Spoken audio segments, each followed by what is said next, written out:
BASKEY. Welcome to the Talent Alone Basketball and Hockey Podcast. I'm your host, Adam Hess, and with me, he's entering us into Phase 6. It's Tyler Carcara. Tyler, how you doing today? So good, so excited to introduce... I'm trying to think of the most obscure Marvel character, but I feel like they kind of already did that. No, they already did that one. They did Moon Knight. But here's the problem. I'm not like a comic book guy or anything, so all the obscure Marvel characters I know are from the movies. So you're like, what's an obscure Marvel character? And I'm like, Barry Keoghan. Yeah, I mean, I think who's the character that Harry Styles played? That's probably, it's like Star Fox, but it's not Star Fox.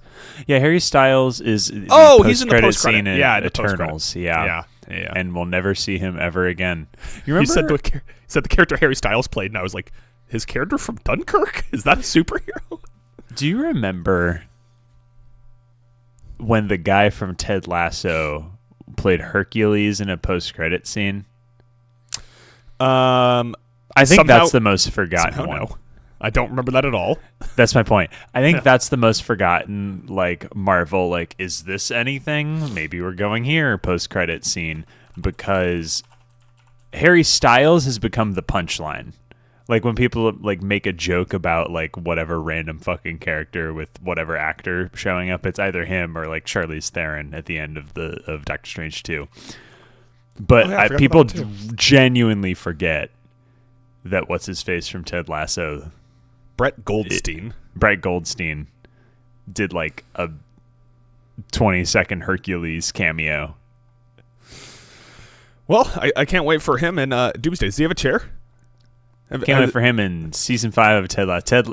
Brett Goldstein will return. I've never seen Ted Lasso, so I have no Ted Lasso jokes to make. Really? I don't think you'd like it very much. Yeah. Listen, the audience doesn't know this. It doesn't come up on the podcast very often.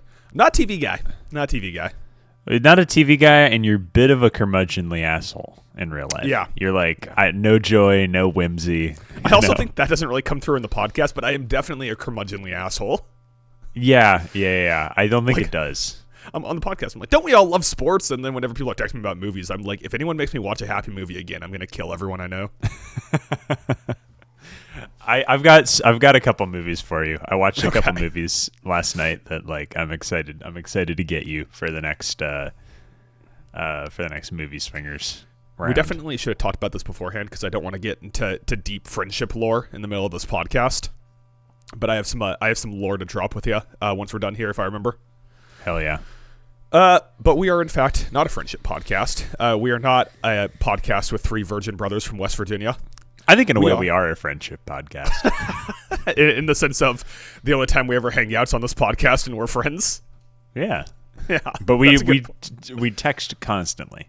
We do text a lot. But listen, just every time that I try to hang out, you just pull out your spreadsheet of highways in LA and you start reading them in a row to me. And then I pretend that I have an emergency and have to leave. You'll move to LA and then we'll all be hanging out all the time. I don't have a car, which is really the barrier to entry on that. Nor do I have an extra $1,000 to drop on rent a month because I want room to put my feet up. Yeah. Why don't you just move back to Chicago? You already lived here. You know what the vibe is. Yeah, that vibe was depression for me. So we'll see how that will. Like if it was still snowing, if you still had to have like a hoodie and there's frost on the windows in May, I'd be like, well. Someone should keep me away from bridges or whatever. I'll pull a Dave Matthews Band. Just land on a boat in the middle of the Chicago River. I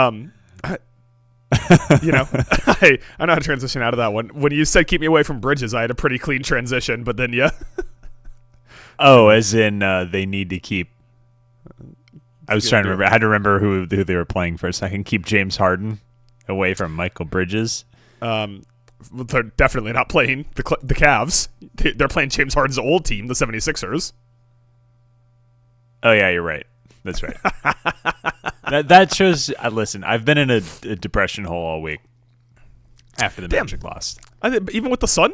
Oh, because the Magic lost. I thought that this was no. Sports depression. Not real one. Not a real one. Sports depressional. Yeah, because if you are in depression and you need some advice on that, I have a great podcast with three virgin brothers to recommend to you.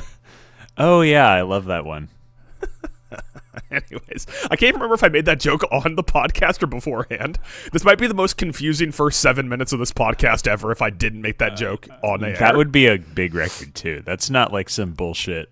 ESPN Analytics says this is the first time a player named Cade Cunningham has scored 12 points in the third quarter while chewing gum. Yeah. And Yeah, good records are like one sentence with no qualifiers. The most confusing podcast. You shouldn't have to.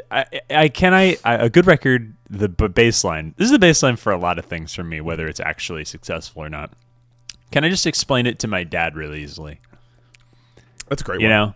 Yeah. Like, yeah, Dad, no, Paolo had, he's the fourth Magic player ever to have like 10, 25, 5, and my dad's out. He's, he's out. He's not in, but you go LeBron James, most points ever. And you go, okay, I follow. Yeah, that. and guess what? That's why when the NFL extended their schedule to 18 weeks, people just went, wow, that rookie tight end had the most yards for a rookie tight end ever, and everyone just went, cool.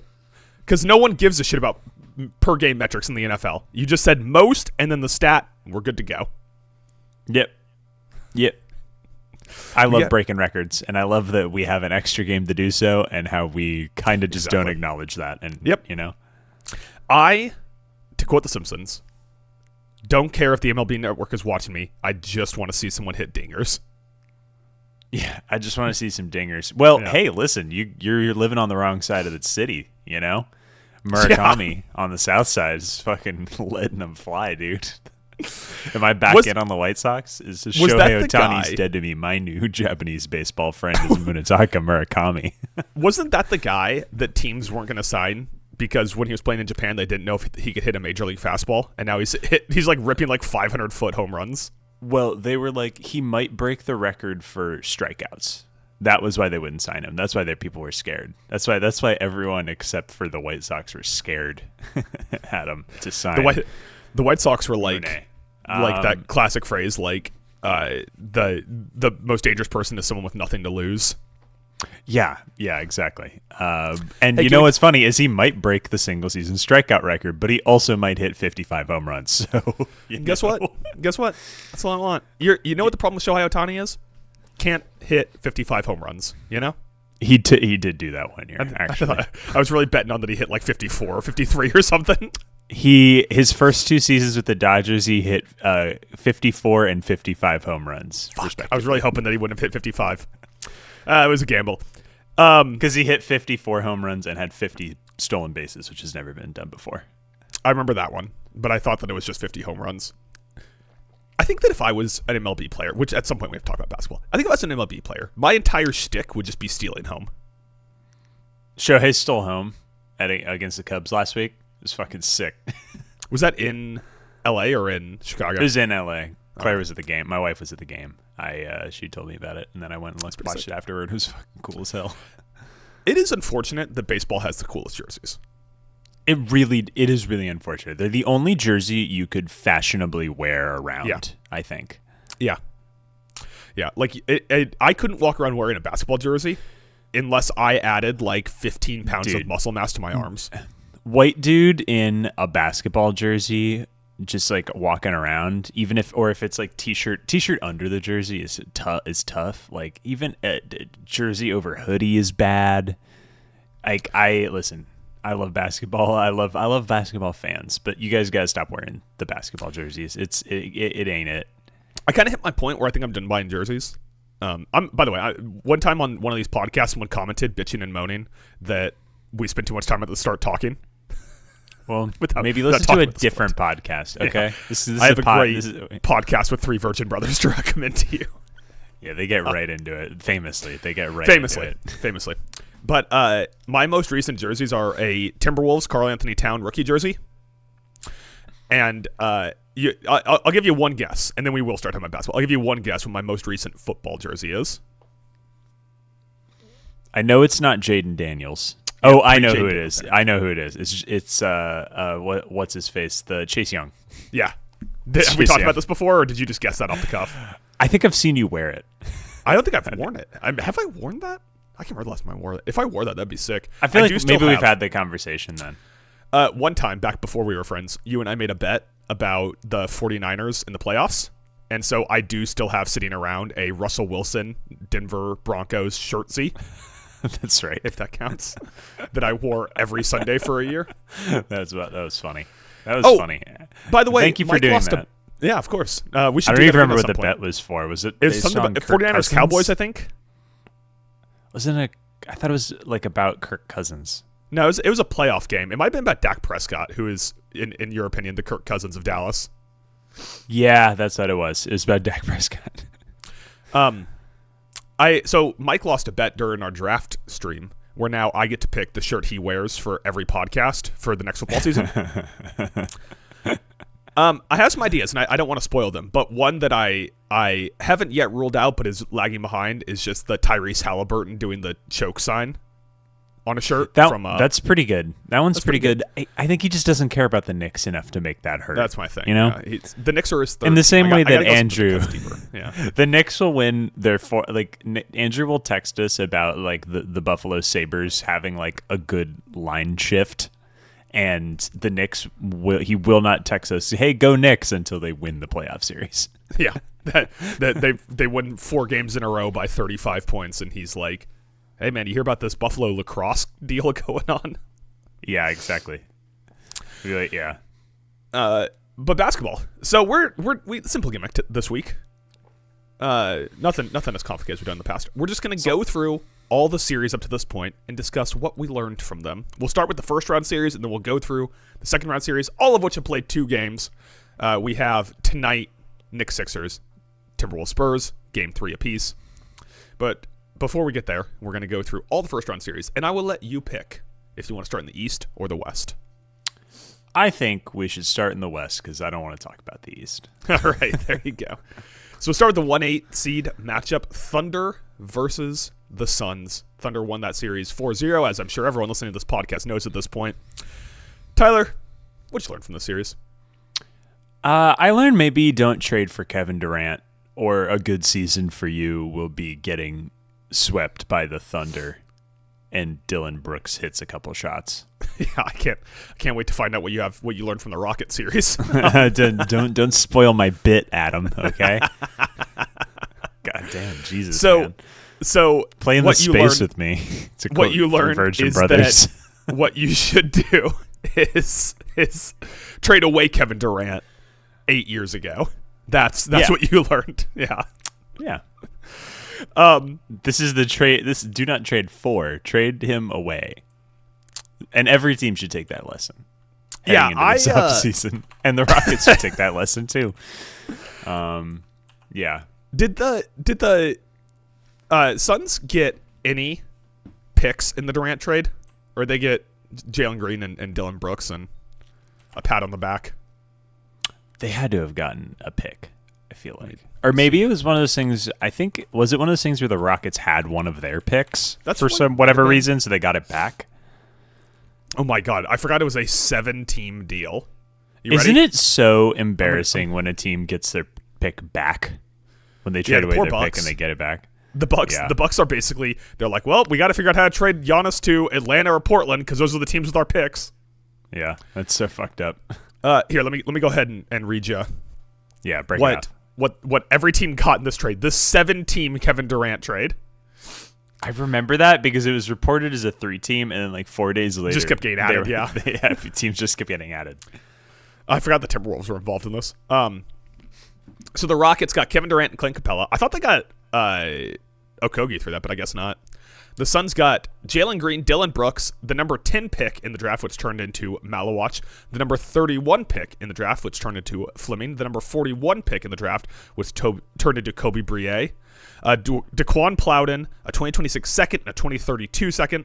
The Nets got a 2026 second and a 2030 second. The Warriors got the number 52 and number 59 picks in last year's draft, which were 2 players that I never saw touch the court. The Hawks got David Roddy, a 2031 second-round pick in cash. The Lakers got the number 32 pick, who they took another guy that I didn't see much of. The Timberwolves got the number 45 overall pick, who took like a foreign player.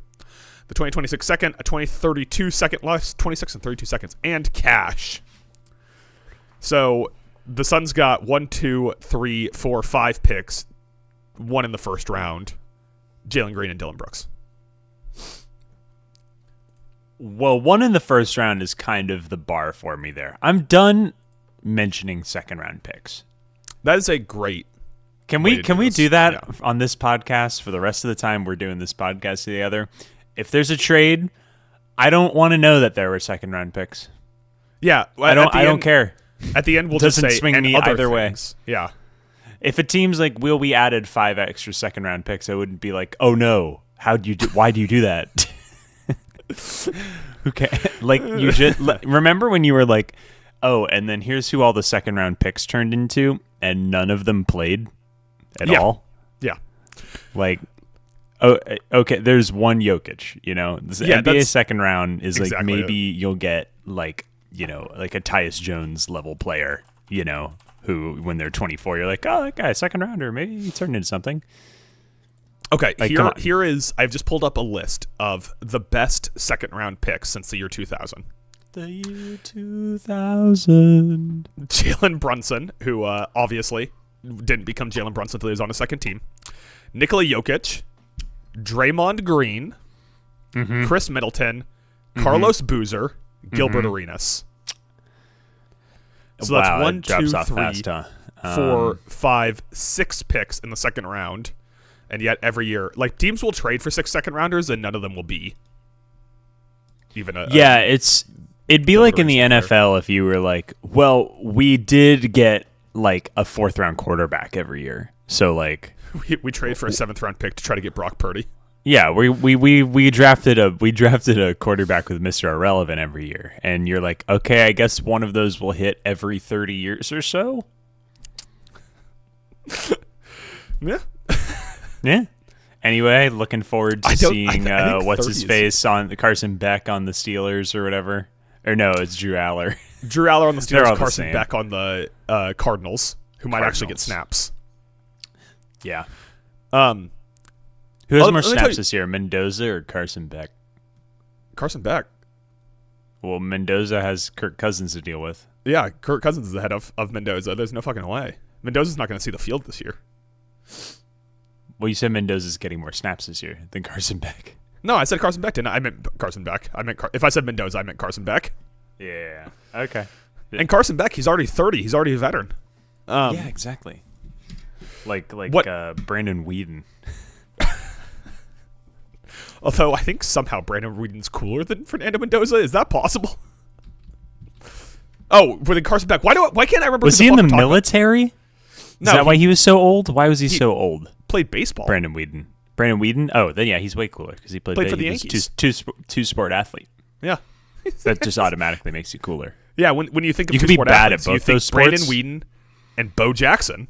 That's my point. You could be bad at both those sports, but the fact that you played both of them instead of being bad at one sport actually makes you cooler. Yeah. And you know what? He probably earned a lot more money Kyler than Murray. all those fools who only played one sport. Yeah, Kyler Murray, very cool. Did you know Carlos Boozer once scored 21 points a game in a season? I didn't. We are on the first series in our fit here. Wait, 21 points a season when Carlos Boozer was playing basketball? Yes, in 2007. And they said his kids was better than him? Do you know he played for Utah for like 7 years? I did. Yeah, he played for Utah and then moved over to. I thought he just scored like 14 a game and had 10 rebounds for the Bulls for like 20 years. Yeah. Anyway. Now, if his kid's a success, we just gotta wait for the 3rd generation. That kid's gonna be the next LeBron. 3rd team All NBA, Carlos Boozer. He averaged 21 points, 10 rebounds. Did you want to keep talking about the Suns, or at some point I have to say what I learned at some point. Oh, sorry. I didn't mean to catch you up. I'm sorry. At some point, we definitely need to do a naming dude stream. Sure. Just get hammered and name dudes. Who wouldn't? I'd love to do that. What I learned from the Lakers series, the Name and Dudes pod. Yeah, I don't hate it. Let's talk offline. If we ever did that, what I learned from this series. The first round series, the first series we're talking about, Phoenix, OKC. Phoenix doesn't even need Jalen Williams, man. Just trade him. Well, Phoenix definitely needs Jalen Williams. OKC doesn't need Jalen Williams. Just trade him. Yeah, well, they definitely won't need him when they get a top 4 draft pick this year. Yeah, that's they definitely won't need him when they get Carlos Boozer, one of Carlos Boozer's sons. One of the many. He played 2 games for them, scored 22 and 19 in each of those games, which is very good, but those games weren't competitive, and the other 2 games were also uncompetitive. He's just been hurt this year, right? Yeah, he's just had a hamstring injury, then his other hamstring got hurt, but I feel like one of the things that gets lost in the media conversation about players and when they're playing well or when they're not playing well is whether guys are hurt or whether they're playing hurt. Yeah. And I understand why that is, because it's just a lot easier, and we'll get to it, but like everyone wants, we'll get to it, but the Magic lost their second best player in a 1-8 series, and then they lost 3 games. That series, we can't start talking about Magic. I'll save it. But my point being, like, when guys are hurt like that, you're just like, oh, I don't know. I feel like when it's a guy like Ant, like, we're all really on top of it. We're like, wow, so gritty, playing through the knee injury. And with Jalen Williams, you're like, oh, maybe he's not that good. Trade him. Yeah. That's all. And they're like, maybe the future face of the league. Oh my God, he hurt his knee and he's playing basketball. Give this man the Presidential Medal of Freedom. Jalen Williams is playing on like 2 hurt hamstrings and like a severed tendon or something. And we're like, fucking, when did Jalen Williams turn into a bum? Yeah, put him on the Nets. Send him to the Nets. I didn't realize you were wearing a Bears shirt. I should have worn like an LA Kings jersey or something. Yeah, well, I am a Bears fan, to keep in mind. Right, but we could have done like a whole like city swap thing. I guess if we were doing it that way, I don't really have like an LA team. I should just pick the LA Kings. I don't have a hockey team. There you go. That's a joke. I'm not picking the LA Kings. They're sad. They're very sad right now. No. See, the problem is I would say the Dodgers are the only fun LA team to root for right now. Mm-hmm. But you live like a few blocks from Wrigley Field. It seems kind of dumb to not just root for the Cubs, I think Kanye's probably having a really good time rooting for Puka Nacua right now. Yeah, I think so too. Well, he got out of rehab, so, Is there new Puka news? I just heard he got out of rehab. I remember when he went to rehab and he bit that woman and was on a stream with like a I can't wait to buy the dip. I can't wait to buy the dip in fantasy this year. I'm going to draft him like 8th, and I'm going to win the league. And now I'm going to have to send you a bottle of liquor, and then you'll drink that while we do our naming dude stream. Moving on to our second series here. Lakers-Rockets. The Lakers won it in 6 games. Hey, Tyler, I'm on the edge of my seat. What did you learn from this one? From Lakers Rockets? Yeah. LeBron James good at basketball? No. I'm just kidding. Don't trade for Kevin Durant. Yeah, there you go. I was waiting for that. I was like, if he doesn't say it, I'm going to fucking steal it. What's going on in this series? Do you think LeBron does underwater treadmill stuff? I think if there that was a niche reference. Kevin Durant was doing I feel like sometimes I just reference things that happened, and I don't know if people know them. Kevin Durant missed a game because he was like on an underwater treadmill rehabbing his Achilles, and presumably tweeting mean things about Jabari Smith Jr. at the same time. If I was Kevin Durant, wherever I get traded to this offseason, as soon as I got there, I would throw my phone into the trash. He's too online, dude. This is my thing. Yes. Everybody is just way too online secretly. Everyone wants to say, "Oh no, I'm not online," but they are too online. And everyone is addicted to their phone, and Kevin Durant's addicted to his phone. Yeah.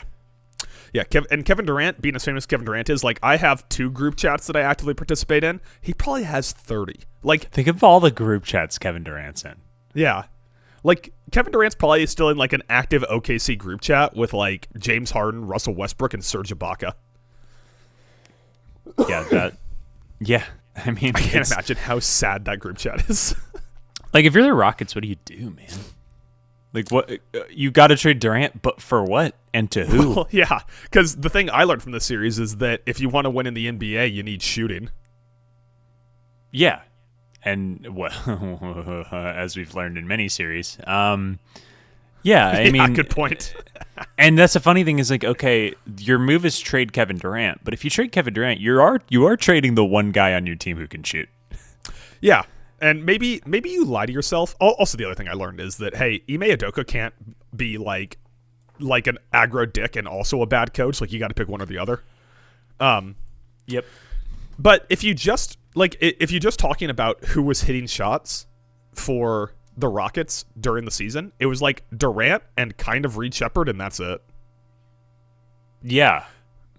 I mean, remember how we were all like, Reed Sheppard, this is the series for him. Everyone's like, no, Reed Sheppard needs to step up. And it's like, I don't know, man. Like, maybe that's just like a rotation guard who can like hit a few threes a game, and that's his NBA destiny because he's like 5'11". My like quiet internal voice that I try not to voice on a podcast because usually it has bad takes. All Rockets Lakers was just telling me, I think if Austin Reeves plays all 6 games in the series, the Lakers lose. Okay. That's what you learned? It's not what I learned. It's like a quiet take that's been brewing in the back of my mind because they had nowhere to really hide Reed Sheppard when he was on the floor. Like, if Austin Reeves is out there, Reed Sheppard has a guy he can go out on offense. That's Austin true. Reeves is not a very good defender. Yeah, but then Austin Reeves can go at Reed Sheppard. But then Austin Reeves can go at Reed Sheppard, yeah. But, like, the way it worked out in the series is, like, on one end, Marcus Smart would, like, rotate over to Reed Sheppard, and 38-year-old Marcus Smart would turn Reed Sheppard into a pile of goo. And then on the other end of the floor, Marcus Smart could, like, get an open look against Reed Sheppard and knock down a 3. Yeah, I mean... Yeah, I don't know. I feel like if you're the Rockets, boy, that top 5 teams you don't want to be discounting the teams like the Nets, discounting the true tanking nobody's on the teams. Yeah. Like teams where you're like, I don't know how you fix this. Let's see if we can round them off here real quick. So you got to put Milwaukee in there. Got to throw Milwaukee in there cuz like teams that aren't like a disaster and you have assets, but you're like, I just don't see how this translates to anything other than a teardown or I know they were fucking terrible this year. Mediocre. I think you have to put the Kings in there. I get Kings, that like they're technically terrible and they're always there. They're always there. They're always there. There's no hope. The Magic are kind of in the same camp where you're just like, maybe a new coach will fix it. Yeah, the Magic have the one lever to pull, and that's a new coach. And if that doesn't fix it, you're like, and you're like, fuck, I got to trade Franz. What do you even trade Franz for? Like, Giannis. What do you get? Oh, Jesus, please, no. I'm done. I'm out on Giannis to the Magic. I don't want that anymore. Is there any other... The Clippers? Yeah, I guess so, because they're being shadow banned by the NBA. Something's coming down at some point, right? And then they didn't even make the playoffs this year. We said that, Adam, we've been saying that since December. Something's coming down at some point. It's May. You see, Pablo Torre just won like a Pulitzer Prize for his reporting. Yeah. Everything you say, that was funny. Like I'm pretty convinced you could pull up a clip of Pablo Torre or one of his producers doing like a Blue Chew ad read, and that guy is a Pulitzer. Is there any other team you put on this list ahead of the Rockets right now?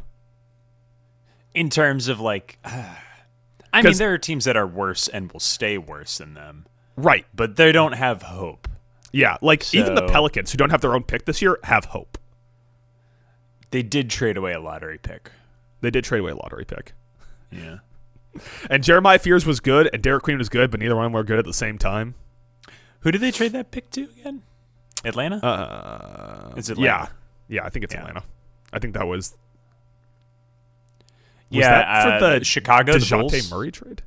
But I might put the Bulls. I might put the Bulls. So there's at least 5 teams who you're like, these are sadder than the Houston Rockets right now. Yeah, because like objectively the Nets are sadder, but they're in a full teardown tank mode. Yeah. Like you just got to be like, I'll check back in 3 years. I also think they're like not making you watch. Utah's like the run kind of sad, where they've been in a teardown for like 4 years and they're still sad. And they keep acquiring assets and good players, and they're like, no, I promise we're still bad. Yeah, don't worry. We have Keontae George, and we have a coach we really like, and we have Lauri Markkanen, who's about to turn 41. But we're still bad. Don't worry about it. This year, this is totally the year. This is totally the year for them. What was like the really good player they traded for and didn't play, or did they not do that this year? It was just Triple Indiana. J. That's right. I knew there was someone. He played like 4 games for them. One of them was against the famous game against the Magic where they didn't play him in the second half and they blew a 15-point lead. That ignited the tanking conversation, that game. Man, what a weird season. It was a really weird season. Was this an all-time weird professional sports season? Like non-COVID, non-lockout division? Yeah. I'm trying to think if there was any weirder seasons in recent memory. No, because like we had the aspiration thing that was hanging around forever. We had 3 different terrible teams trade for former all-stars and then not play them. We had like the complete implosion of the Eastern Conference in the second half by all the tanking teams. Yeah, I mean, I can't even think of another professional sports season that's as weird as this season. It's pretty fucking weird. It's pretty weird. Yeah, F1's having a pretty weird season right now, but that's the thing is the results aren't weird. The results are getting weird in the Thunder for the Thunder now. Speaking of the Thunder, because I don't want to get sidetracked talking about Miami. Let's just stick with this series and go Thunder's Lakers. 2 games into Thunder's Lakers. Why am I pluralizing Thunder now? Thunder's Lakers. Can we talk about the Thunder's Lakers? What have you learned so far through 2 games of Thunder's Lakers? LeBron can solve any problem on a basketball court, provided that there is a possible solution. Yeah. LeBron's played pretty well in these first 2 games, all things considered. But it's just like he's like, you can just see his basketball, supercomputer brain going, and he's just like, you could see in the third quarter him just being like, fuck, I guess I should make plans to go to Cancun or whatever. Like, I gotta call the maid and tell her to get the house in Greece ready. Like, shit. Like, yeah. As soon as Dalton Connect's feet hit the court, you think that he's just trying to think like, all right, do I fly direct? Do I divert through Miami and see if D Wade wants to hop on my plane? Yeah, exactly. Do I need? Should I try Hawaii this year? It seems like nice this time of year. What I learned from the series is that the Lakers are so free throw dependent that they cannot function without winning the free throw battle. Yeah, and you're not going to win against OKC. But I don't know if you watched last night. They were like to a problematic level, legitimately harassing the refs for the entire second half. OKC only had 6 more free throws than them, but it's one of those things where the Lakers, if they are not plus on the differential for free throws, they're like, well, this is fucking rigged. This is bullshit. And you're playing against Shea Gill. Well, that's what they're used to. Yeah, the OKC free throw shooters. So you're not gonna get a positive free throw differential. Like, I'll even give it to them in the first game where they weren't calling anything for either team, and that can be frustrating. But at least that one's like, well, no one's getting the whistle. The second game, they barely had less free throws, but there was so many whistles, and they were like, we're gonna come out here and we're gonna choke Scott Foster to death. Yeah, the extender really didn't do his job in that one, I would say. Yeah, you got to give the Lakers like 15 extra free throws if you really want to sell it there. By the way, I just want to say, I just double checked so that we wouldn't be besmirching our Lord and Savior, Scott Foster. It was not Scott Foster. It was John Goebel. Okay. I just wanted to check because I want to have a referendum on the extender nickname. Because I know in the last series, he had 2 series where I remember it distinctly. I can't remember which ones they were. But I remember distinctly the memes going around like, "Oh, Scott Foster's on this one. This series, the series is getting tied up." And then the team that was favored won and went up like 3-1 twice. And I'm like, do we need to have a referendum on the nickname? A referendum? A referendum. I just found out on Basketball Reference that you can click on a ref and it'll show you all the games that they have called. That they've called? That's fucking sick, dude. Are you kidding me? I know. For instance, and after this we'll move on to the next series. 40 minutes into the podcast, we'll get to our second part of the bracket. Would you care to guess what team Scott Foster has called the most or been the referee for the most games for? It's got to be a Chris Paul team, right? It's not a Chris Paul team. I will tell you this. It is 12 games more than second place, which looks like it's the largest differential between 2 places. Damn, that's crazy. Oh, I'm looking at it right now. I stumbled into it. The Warriors, interesting. It's not the Warriors. The Warriors are the wait. team with the. I don't even know why the Warriors were sort of. Oh, it's the Mavericks. Weird. It's the fucking Mavs. Weird. Yeah. Huh. I think he just lives in Dallas, and they're like, Scott, can you get over to the arena? Like, it must be, right? Because he's called 12 more games over the course of his career, and only 97 games in New Orleans. Anyways. Wow, they got like advanced analytics. Yeah, fewest is New Orleans, which makes sense because they're never in the playoffs. So, during the NFL regular season, I found a website that tracks penalties and it tracks penalties on players. I appreciate that we live in an era where you can just be like, you can ruin sports with the amount of sicko specific numbers that you can find for them now. Yeah, like I always complained that the past used to be cooler. Like when casino was around, gambling was cool, and now gambling's like a thing that your nerdiest friend does on their phone, where they yell like, "Oh, fuck you, Clint Capella! I lost my 7-leg parlay. I bet $5 on FanDuel." Right? Like gambling's not cool anymore. We, as a population, have made sports less cool by being like, I need a website where I can figure out who had the most holding penalties. You know how I know gambling isn't cool is I watched One of Them Days the other day. Uh-huh. And there's a joke in that movie where like her shitty boyfriend steals their money. And Keke Palmer. Yeah. Kinda. The premise is like they don't turn in their rent money, yeah. and they have like one day to get the rent money or they'll be evicted. It's pretty good. It's entertaining. Pretty funny. But there's the line when she's like, all right, we got to go find him before he blows it all on a parlay. and I mean, I think that's where gambling is now, is like women I feel like people who like women who don't care about sports, I should specify. Clearly there are women who know what gambling is, but I feel like wouldn't know what a parlay is. And now it's a punchline for like, oh, this fucking asshole with his parlay, this loser with a parlay, you know? Hopefully Mike doesn't listen to this episode. Does Mike love a parlay? Mike loves a parlay. Who doesn't love a parlay? The problem is now anybody can do it at any time for any amount of money. Yeah, what's any amount of money is $5 that then you text all your friends about afterwards. It used to be, you used to have to be an addict. You used to have a bookie. Yeah, it used to be hard. You know what? Things get less cool the easier they get. Yeah. Is that a good take? You co-sign on that? As soon as things get easy, they're no longer cool.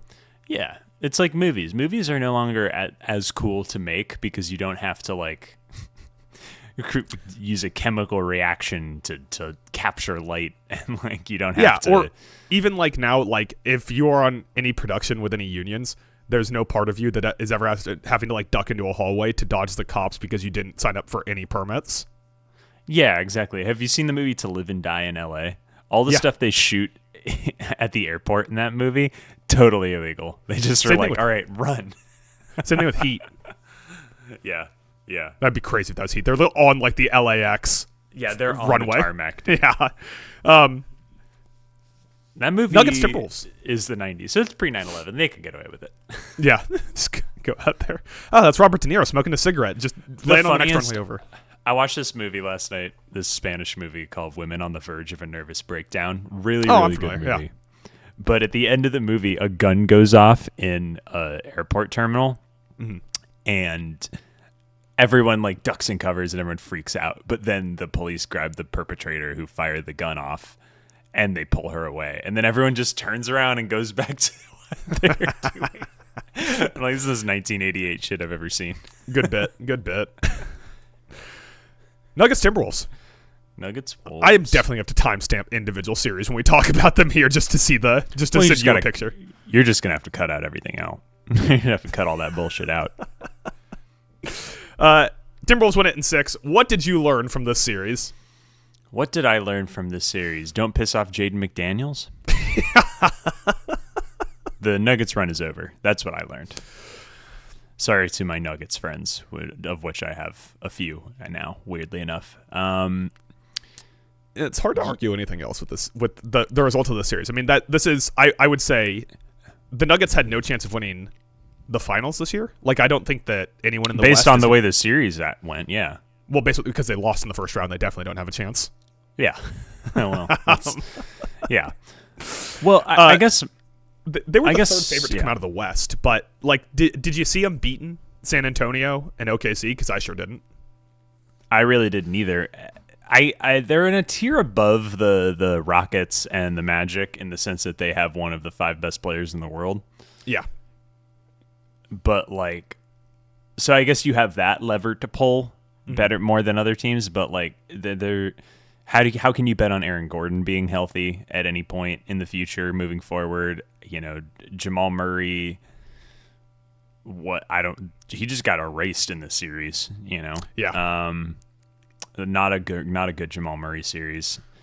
And you know, Jokic looked tired, looked not great. They were like, yeah, go ahead, take some threes. Show us you can hit 40% from 3, and he couldn't. And that was it. Yeah, like what I learned from this was it was just like, I mean, obviously Minnesota came back and won Game 7 a few years ago when Denver was like the favorite to come out of the West. But this series was different. It was just like, okay, yeah. What I learned is the NBA has figured out Jokic. And that doesn't mean Jokic isn't still like an incredible player and won't be able to continue to perform at an MVP level.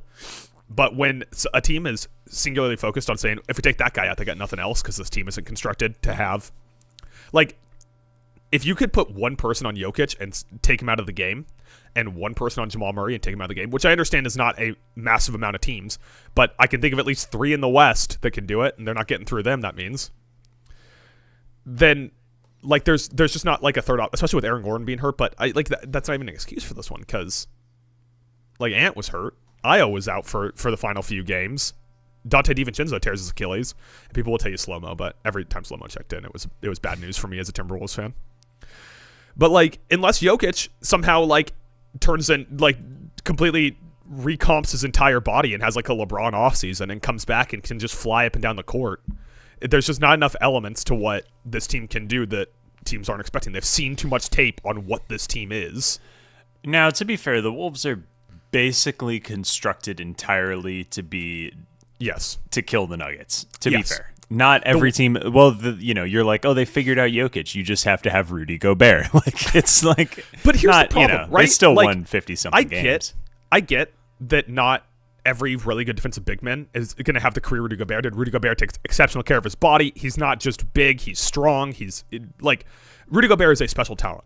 But in the West, is right behind Rudy Gobert is fucking Victor Wembanyama. And if you somehow manage to get through Gobert and Wembanyama, it's Chet Holmgren, which isn't Wembanyama Gobert level, but he's pretty fucking good as a defensive big. I wonder, gosh, I don't know. I really wish I could have seen some Jokic v. Wemby stuff.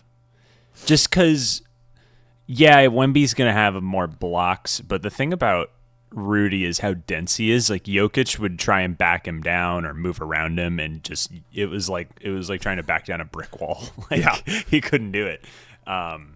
Especially like an ISO scenario, Jokic is like, fine, I'm taking it to the rack, and Rudy's like, no, you aren't. Yeah. And I feel like against Wemby and Chet, he could potentially. I don't know. Not great though. Not great. Especially considering how many people the Wolves had hurt. To only go to 6 is not ideal. Yeah, so the last game, the Nuggets end up losing by 12. Here is the starting lineup for the Minnesota Timberwolves in that game. Jaden McDaniels, Rudy Gobert, Julius Randle, Terrence Shannon Jr., Mike Conley. Off the bench, Naz Reid, Jalen Clark, and 8 minutes out of Bones Highland. Old man Mike. Showed up for you guys.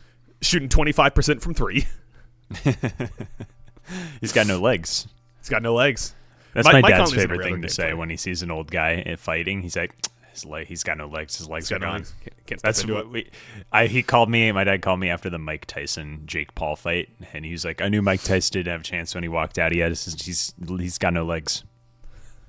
He's too busy counting that hangover money. Yeah. He's got great fighting fingers from that. Just one bill after another, but yeah, got to hit the gym. Got to do those squats, Mike. Got to get in there. Fucking Mike Tyson. I have such a bone to pick about that fight, but now is not the time or the place. I have a bone to pick about a lot of things, Adam, and this is definitely not the place. The final round 1 series game. What? The final round 1 series. Spurs, Trailblazers went 5 in the West. In the West. We haven't even gotten to the Conference. East. Jesus. Spurs Trailblazers, which went 5 games after the Trailblazers won the one which Wemby got knocked out of. What did you learn from this series? Seems a little rote and obvious, but the Spurs are for real. Yeah. There was a point in that series where I was texting you and I was like, are the Spurs, is this going to go to like 7 and the Spurs are going to be like the young, can't get it done in the playoffs yet team, like Oklahoma City 2-3 years ago? Yeah. Yeah, we should burn those texts. Well, that was when they went down at 17. They went down. And came back and won the game, yeah. It was game 4 in Portland. They were down 17 at the half. And I was like, Are we sure about the Spurs? Is the moment too big for them? Just funny considering the Blazers are like as young as the Spurs. Right. And then the Spurs just, whatever happened at halftime, just they turned it on and and erased the Blazers the rest of the series. I learned that the Blazers, in order to win one game, needed to give Wemby a concussion. I learned that Wemby falling over is like watching a kaiju fall over, and it's like a cartoon, isn't it? Yeah. You know, in a cartoon where like someone falls and they show them falling like 8 times, and it's like no, that's what watching Wemby fall over looks like. Just think of the torque that he like put on his head, like it's like a trebuchet because he's French. Yeah, exactly, like a trebuchet. That's a good one. Yeah, that's all. I'm very curious to see how this. I'm more interested to discuss this Spurs Wolves series with you than Spurs Trailblazers. Yeah, what I learned is we're just going to keep trying to talk ourselves into Scoot Henderson as a collective. Scoot had a pretty good series. Every once in a while he'll have a run. That guy will play in the NBA for a little longer. here's my Scoot thing, right? Scoot Henderson is Jonathan Kuminga with better PR. Kuminga's way older, isn't he? Scoot's in his 3rd year. Yeah, Scoot's 21. Jonathan Kuminga is what, 24? He's the same draft class as Franz. He's 23. Okay. But Scoot Henderson, we're like, he had a pretty good series. He had 2 good games. Like that's but against like Steph Castle, that's not nothing. He had two good games. His game 6 was like, or game 5 was like a medium game, but he had 2 good games, and we're just gonna keep talking ourselves into it. All it takes 2 is a streak, and then we're just like, here we go. Scoot finally ready to light it up in the league. He has averaged 14, 12, and 14 points in the NBA during his time there, and he's not like the most locked in defender on a consistent basis, despite his athleticism. No, but he could be an okay defender. I mean, the fact that he's 6 feet tall is brutal for his sort of versatility as a defender. Chris Paul was an all defense level defender for a lot of his career. Yeah, Mike Conley made some all defensive teams. That's true. But it might, Scoot's like a potential 6 man of the year guy in like 6 years when he's playing for the Clippers or something. For Seattle. For Seattle. Who can't even sell their football team. And yet we're like, what if we give them a basketball Facts. team? But like all it takes is 2. And us as a basketball club, I fell victim to it. I was like, wow, Scoot's really coming on. When the spotlight gets the biggest, Scoot starts to Henderson. But I just don't know. I don't know if it's working.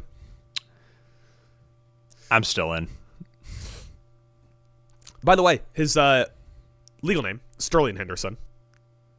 Also a good name. Yeah, imagine being named Sterling and going, I need a cool nickname like Scoot. That's pretty good. Yeah.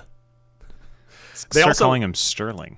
They also don't have Scoot listed as a nickname on his Basketball Reference. Sterling is such a good name. Such a good first name.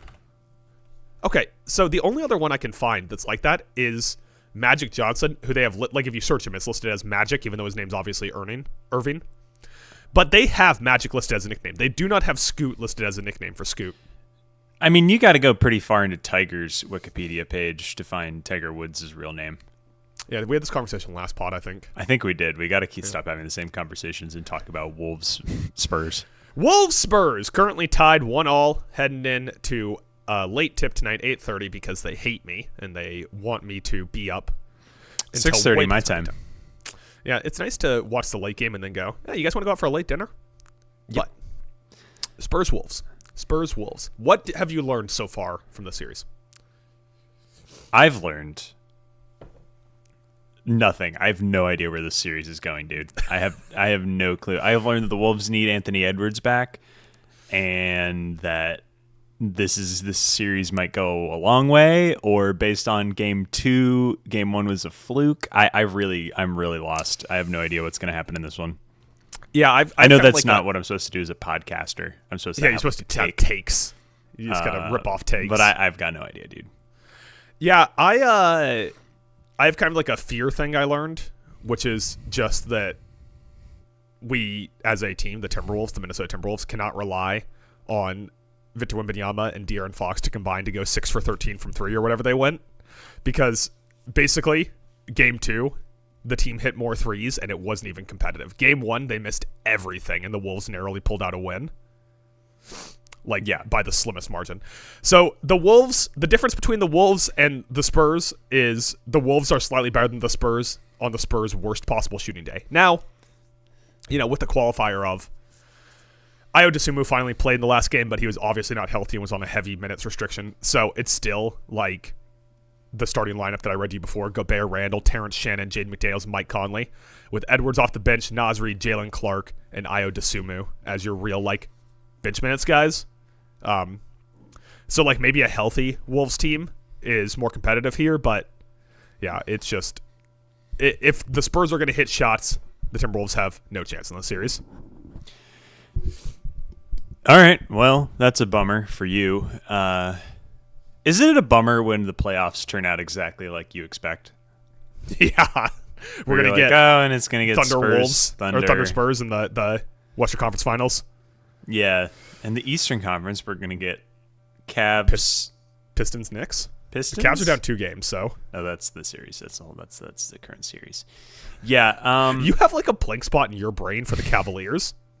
Yeah, I can't remember who they're playing. It's just they don't feel real. They don't feel like a real team. They kind of feel like a fake team. Yeah. Yeah, man. Oof. Wow. West. I think the Thunder are going to wipe the floor with the Spurs in the playoffs. I don't know how they couldn't, yeah. I think the Thunder, at maximum intensity, it's going to be a 5-game series. Everyone's going to point to the regular season when the Spurs beat the Thunder 3 times in 7 days or whatever it was. Regular season, man. Doesn't count. Regular season, yeah. The Thunder are just going to obliterate them. I mean, the Thunder might make the finals without losing a game.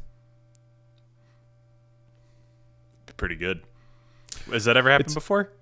Yeah, or maybe not. Maybe, yeah, it has, because the Lakers in 2001 lost game 3 of the finals, and that was the only game they lost. Damn. Shaq and Kobe. You know what people don't talk about a lot is that those two guys, when they played together, very good at basketball. Shaq and Kobe? Yeah. A lot of people don't know this. Deep cut about the early 2000s Lakers. Yeah. Are you sure Shaq and Kobe were good? I've looked at the numbers. I've looked at Scott Foster's games called. Are you sure? You ready to move over to the East? Have you prepared yourself sufficiently? Yeah.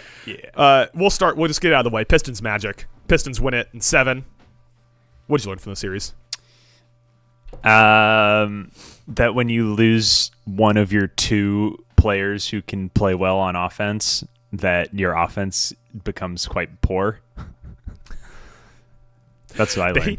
They blew the final whistle and were in the handshake line on Game 7, and it was just Jamal Mosley has been dismissed as head coach.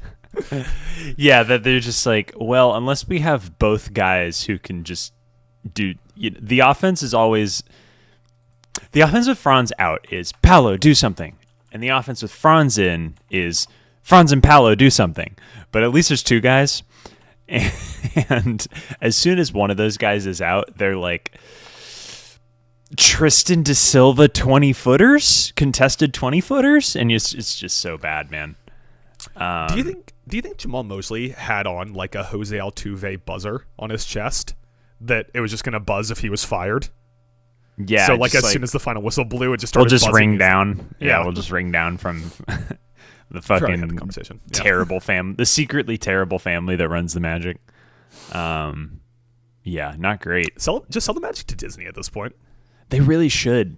It would be better. Not a lot of places could you be like, well, we'd sell it to Disney and we'd really improve our optics. You know, I guess Disney's fine. All things Disney's like Apple. It's like it's a major corporation with all the problems that come along with that. But yeah.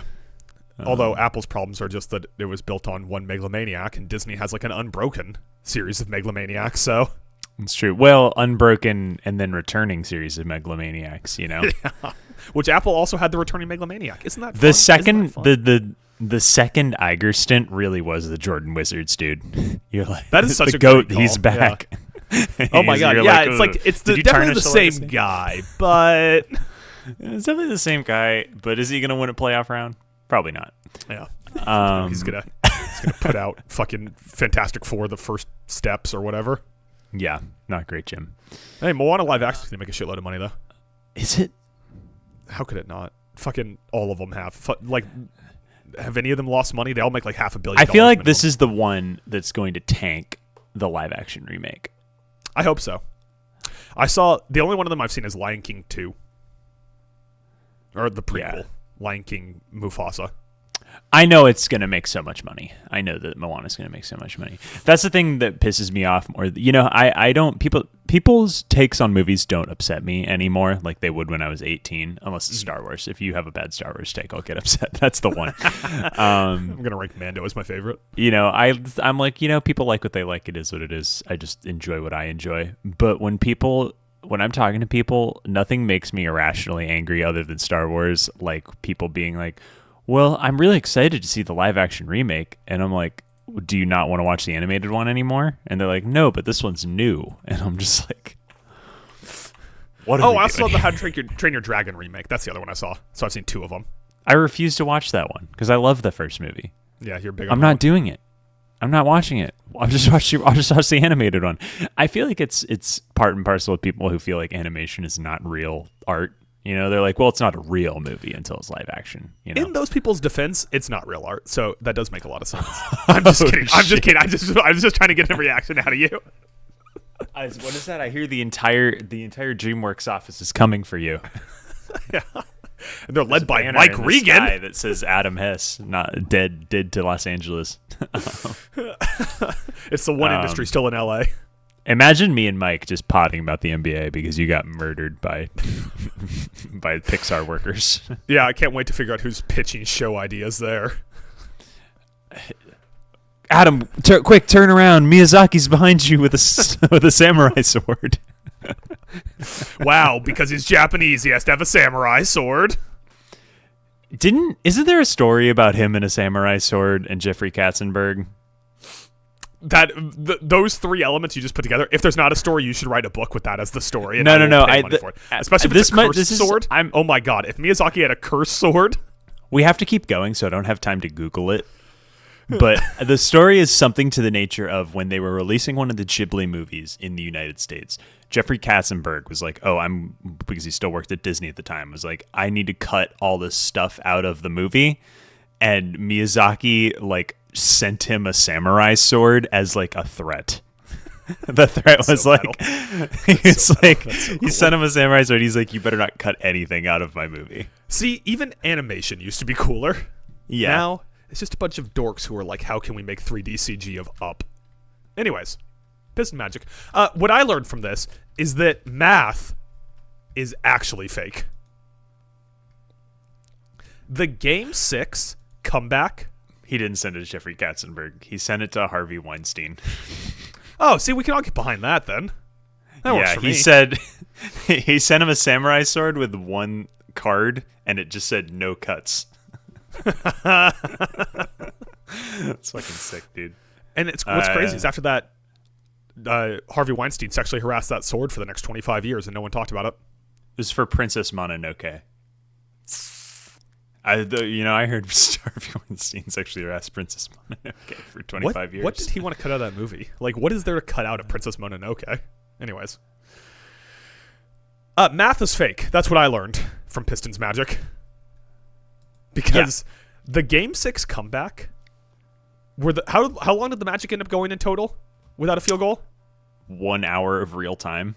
Yeah, it felt longer somehow. That single stretch was the most absurd thing to be watching in real time. Like, that was borderline, like, I gotta tell my kids about this. Yeah, it's like the reverse of Bam's 83-point game. We were like, this team is bad on offense. We all know this team is bad on offense and they can't shoot. But Paolo and Desmond Bane are on the floor. Those guys aren't bad. You know what I mean? Like, they should be able one to of those guys has to shot. be able. Yeah. Yes, exactly. Hit a shot within an hour of time. You know, like at half, they were up 28-60. That can't be right. Sorry, 38. 60 to 38. Yes, I remember they were up it. 60 to 38.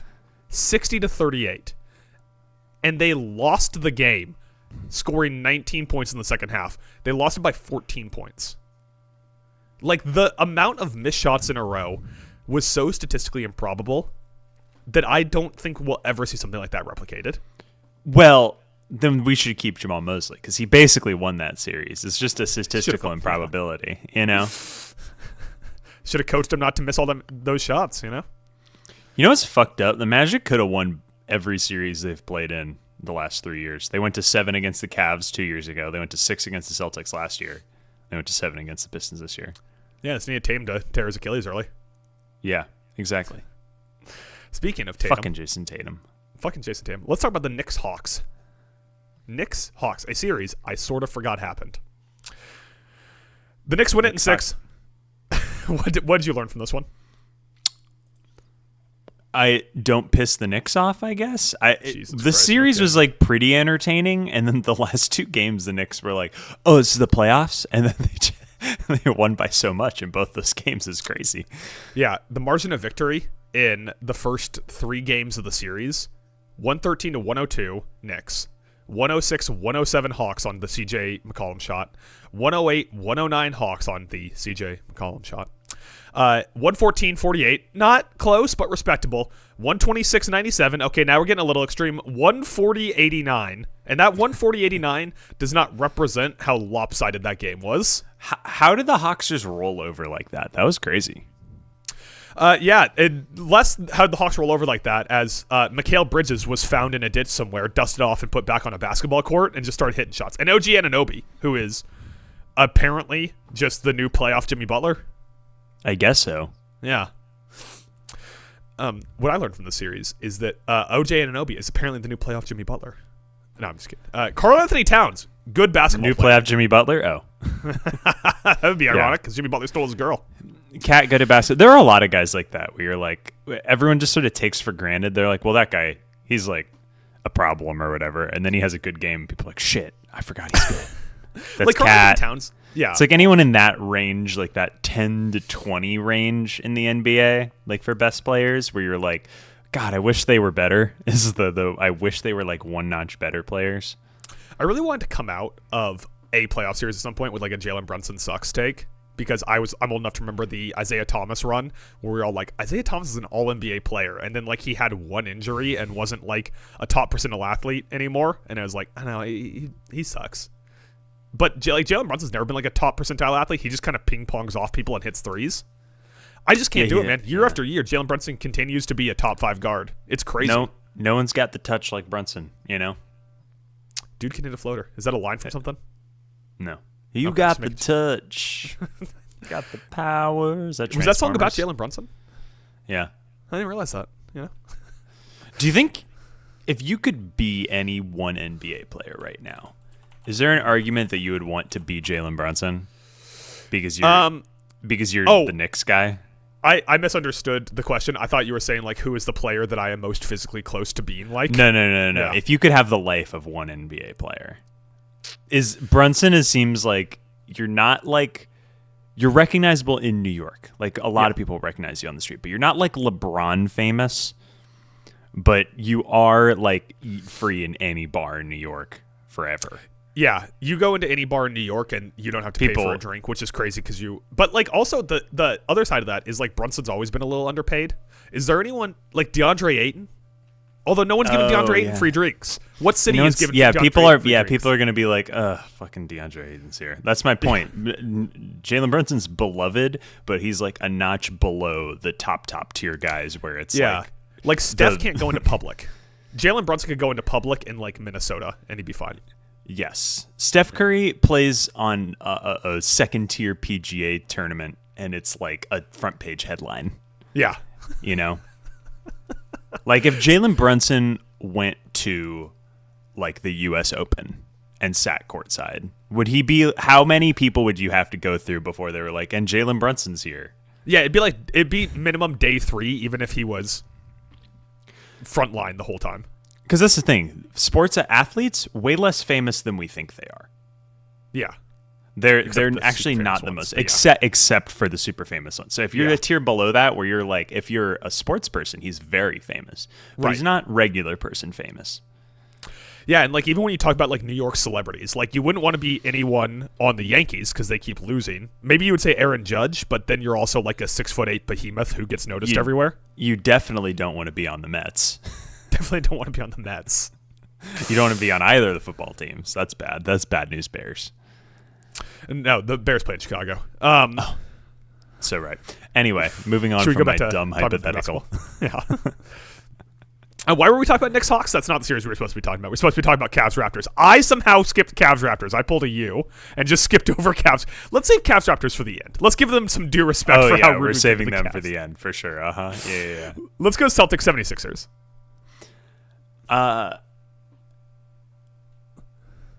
Regular season doesn't matter?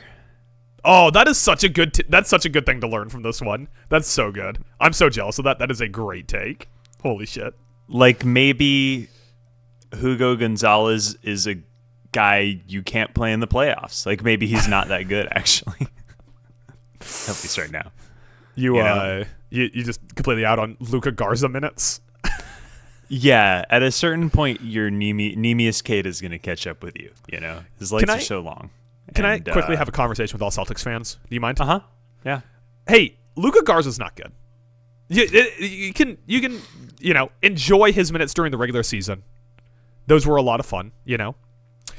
But Luka Garza's like a bad basketball player who spent 5 years on the Timberwolves bench, only getting into minutes in like the garbagest of garbage times. Then he's a free agent. He walks. You guys get him for nothing, so it's totally fine. But Luka Garza's not a playoff basketball player, and you should stop treating him like he is, because Luka Garza is like a fun bench dude to have around, but probably shouldn't be getting minutes over like, I don't know, Jordan Walsh. Yeah. Just we as a society, we as basketball fans, the Celtics fans out there, it's cool. We can just stop talking about him. We don't need to have a referendum, but we do need to have a referendum on the fact that people are talking about him. Yeah, there's a lot of Celtics like that. You know, at a certain point, like I said, it's like they have 4 really good players, and then they have a whole bunch of guys where people are like, maybe these guys are good, and they aren't. They just aren't, and that's okay.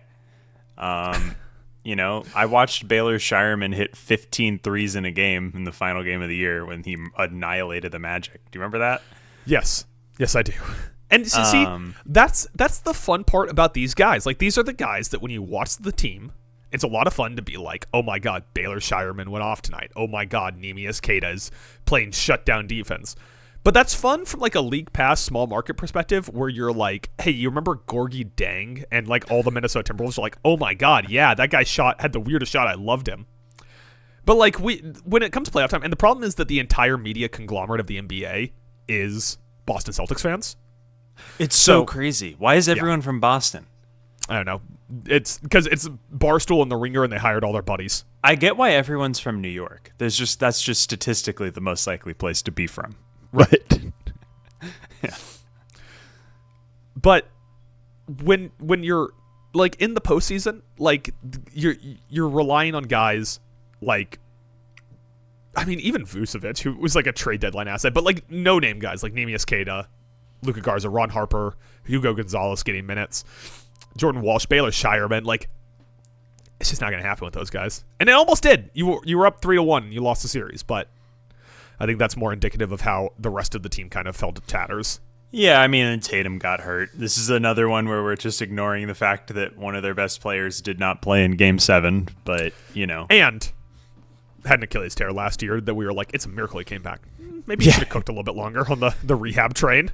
Yeah, maybe he could have. If he had, if that's the thing, if they had lost this first round playoff series and Tatum wasn't playing, people would have been like, "Wow." The vibes would have been so much better heading into next year. The Jaylen Brown, Peyton Pritchard Celtics took the Philadelphia 76ers to 7. That's crazy. Yeah, they were mad about getting called gap year Celtics. They were pretty good actually. Well, good thing they're getting Jason Tatum back. And now they have to fire Joe Madden. Is Bill Simmons the only person talking about that though? I feel like no one was like, we need to trade Jaylen Brown until Bill Simmons was like, now we have to talk about whether they're trading Jaylen Brown, and you're like, was anyone talking about that? I feel like I've only heard it in the national media from Simmons, but I feel like the flashpoint for it was the Jaylen Brown Twitch stream. Yeah, the Twitch stream was rough. Yeah, so the thing I learned from this is that Joel Embiid is the best third guy in the NBA playoffs. It's true. Which we can break down the Sixers a little bit more in the next I have series. more things we can learn. Yeah, I can learn. I could give you more lessons about the Sixers if you want. Yeah, because we got another series to talk about them, so we'll really dig in there. Let's just this Jaylen Brown Twitch stream thing. I have like a subtext like I learned. Like I didn't learn this, but there's like it's a good reminder is that if you are a professional athlete and you want to have a public facing persona, Twitch, podcasts, big social media guy, hire someone whose job it is to tell you not to do shit. Absolutely. Like Absolutely. I'm not saying don't have a Twitch channel. Guess what? You have like the built-in infrastructure. Like if I had the fame Jaylen Brown has and I got to do this podcast and my streams and they were significantly more popular, I would be all about that. But you have so much to lose by going on a Twitch stream and being like, it's the ref's fault. And honestly, I'm the best player. I had the most fun playing basketball in my entire career this year. Well, we all remember that Jason Tatum didn't play most of the season. So, like, just like have like a guy, like hire Greg. And Greg's entire job is that Greg has a button he can press that activates your AirPods with a call from him. And he can just go, stop. And just that second, you go, never mind. That's Greg's job. Just hire Greg to do that. Yeah. After that Twitch stream, Simmons went on his pod and they were talking about like, I can't remember who he was on there with. It was a reporter guy of some kind. And they were talking about how Jaylen Brown is so smart, how he's like the smartest guy ever, like a really high, like the guy's involved with a lot of charities, does a lot of stuff. Mm-hmm. And it sort of solidified a broader take for me that the internet cooks people who are smart in particular. Yes. Like, there's something about the internet where, like, dumb people, it just kind of, I guess it amplifies their stupidity, but, like, there's something about the internet that pisses off, that just turns smart people's brains into mush and makes them make terrible decisions. You know what I mean? Does that make sense? Is that anything? I almost feel like it's access, and we definitely can't get down this side path because we used up all of our tangent time. But it's like, you just have access to too much on the internet, so there's going to be something that upsets you publicly, especially when you're famous, even if you're a smart guy like Jaylen Brown, as opposed to a dumb guy like Kelly Oubre. Like Jason Tatum. No. Didn't need to call Kelly Oubre out like that, but just the first time I looked down and saw. Remember when Kelly Oubre crashed on that bike and was high? I do remember that. Yeah. I do remember that. Top 5 non-sports related injuries. Is it up there with the Cubs pitcher who got hurt playing with his kids and is out for the year now? Do you see that? I did. The Jack Hughes hurt his hand with a freak accident with a knife at a steak restaurant and had to miss like almost the entire season. That's crazy. Tiger Woods. Should we bring up Tiger Woods here? Dude, no. There's an easy first round draft pick on this one. JPP ending his career with fireworks. Or Plexico Burress shooting himself in the leg. Yeah. Just take your pick on the Giants. Yeah, you're right. You're so right. Yeah, totally. Totally, 100%. We need James Harden to throw out a hip at a strip club to really take the number 1 seed here.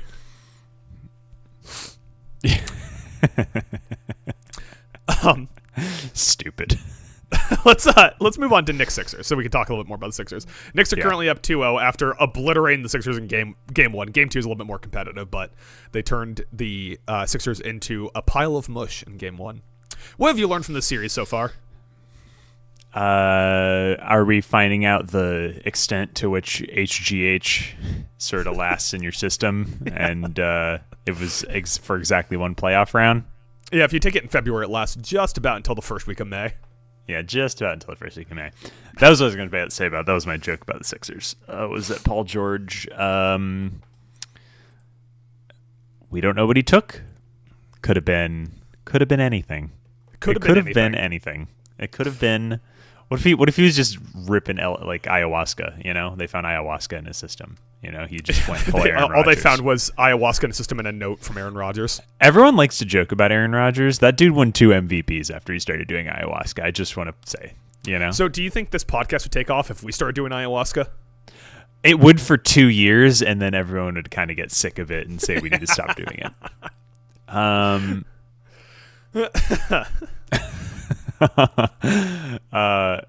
What have I learned from Knicks Sixers? That the Knicks have definitely earned the right to get their faces pummeled in by the Thunder in the finals. They definitely have. They definitely have earned that right. They have shown that they have the chops to lose in 6 games to the Thunder in the NBA Finals. Do you think the Knicks fans will be happy to lose the finals? No. Right? I don't think anyone's ever happy to lose in the finals. Like, ask Pacers fans last year if they were happy to lose in the finals. Yeah, because if you lose in the Eastern Conference Finals and you're a Cinderella team, you're like, well. I can tell you, as a Cinderella team who lost in the Eastern Conference Finals, that goodwill lasts exactly 1 year. Yeah, until the next season. Yeah, for sure. Until the next season, yeah. Yeah, if the Pacers are bad next year, they will forget about last year very quickly. Yeah, I don't know. This series, can I get a takeoff? Yeah, go for it. I'm just kind of sick of the NBA, man. You know, I can't help but notice this overlaps very well with your team getting eliminated. That you're now sick of the NBA. No. It's not just that. It's that the Thunder. It's just like it feels so inevitable with the Thunder that you're just like, oh yeah, fucking Cavs Pistons game 3. Hooray. Like, you know what I mean? I think there is a chance for the NBA to rebound into, no pun intended, into being so incredible if the Thunder get eliminated. Oh my god. If the Thunder lose to the Spurs in 7 games. Spurs Knicks NBA Finals, I would be so in. You have no idea how in I'd be. You could give me Lakers Pistons NBA Finals and I'd be like, fuck yeah. It just feels like this Thunder are inevitable, and I'm watching this Knicks team, which seems to be the best hope in the East, and you're just like, man, I just see Jalen Brunson getting picked on. I just see them pissing off, like Chet pissing off Cat into having a bunch of dumb fouls. You know, like OG Anunoby and Michael Bridges can play in that series. The depth isn't there for the Knicks. Like, the Thunder can throw out 5 guys off the bench that would just crush the 5 guys on the Knicks bench. Like, gosh, yeah, I just don't see it. Because it's like almost every position, the Thunder have a better version of the Knicks than the Knicks. Yeah, like, absolutely. I'll give you maybe OG Anunoby is better than any of the lengthy wings on OKC, but I take OG over Jalen Williams right now. Give me Jalen Williams.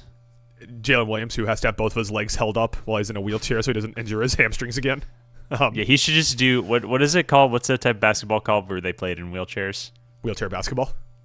Is it? Oh, I thought it had a different name. Yeah, wheelchair basketball. Maybe it does. That's Jalen when Williams. I see it, I'm like, they're playing wheelchair basketball. Yeah, there's a wheelchair basketball court near me. Interesting. I think I should go there. I think I would fucking slaughter. No one could block me. Is that your problem? Yeah. Listen, when you're just constantly playing against former college 6'11" centers like I do. Yeah. I'm going to score 30-35, but I'm not going to get up to 40. Yeah. Yeah. You're not going to dominate. You're going to get a couple tipped to the rim, you know?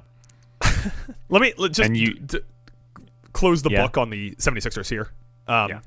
What I learned is that the Knicks can afford to have one of their core players be bad in the series. The 76ers cannot. Like, Maxey had, like, a pretty inefficient game 1 by Maxey standards. I'm sorry, VJ Edgecombe had a pretty inefficient game 1 by VJ Edgecombe standards, and they just got blanked. They had no chance. Game 2 is, like, they kind of bounced back, but Maxey didn't have his best shooting night, neither did Paul George, and they narrowly lost. Like, they have to have all of their guys performing exceptionally well, and they have to have 2 Knicks guys coming up short to win this series. My last thought on the Sixers. Can we not crown Tyrese Maxey as the best guard ever of all time? Can we just not do that? Like, I feel like at the match of me, he's like, Tyrese Maxey, he's the guy, because everyone loves Philadelphia sports in the same. Philadelphia, New York, Boston, those are the strongest sports city contingents for sure. Yeah, you don't hear a lot of people and listen, from, I love Tyrese Maxey. He's really good, scores a lot of points. Are we sure? That he's that good? I feel like he's in the tier below guys like Brunson. I don't know. I'm such a Tyrese Maxey guy. I'm just waiting for Game 3 for him to put up like 35 on 12 of 15 shooting or something, just so I can be like, yep, that's right, Tyrese Maxey, best guard in the East. I don't know what it is. I know he's good. Cool. I get it. He's fast. Yeah, I love a fast player. Is he just De'Aaron Fox with better PR? And he can shoot threes. He's a better shooter than Fox ever was. Yeah, I mean, he's a better shooter than Fox, but that's not a terrible take. Like, I don't hate that. Like, he's just better shooting De'Aaron Fox, which is a very good player, but are we sure that that's like the 15th best player in the league? That's a pretty good take. I can't really argue with that. He might just be better shooting De'Aaron Fox. Yeah. Which is cool. That's a cool player. He's so fast. He run fast, and that's cool. The jersey does a lot of work too, because Philly has cool colors and cool jerseys. Like, De'Aaron Fox lost so much credit as a cool player when he went to San Antonio. Would you just see the San Antonio colors and you're like, yeah, no one on this team's cool. They just have really good fundamentals. Yeah, they're not cool and fast. Their jersey color is gray. They got to do that. They got to fix that, man. You know what people outside of Texas don't know that you and I know as people that grew up for a while in Texas? Yeah. How fucking important the Alamo is to Texans. You have no idea. I know it's like I know people think of it's a joke. People think of it as a joke for sure. Like, oh, the Alamo, Texas. People have that shit on their cars. It's when you are in elementary school, you will spend an entire quarter of the year learning about the Alamo and the other battles in the Mexican and Texas War. Yeah.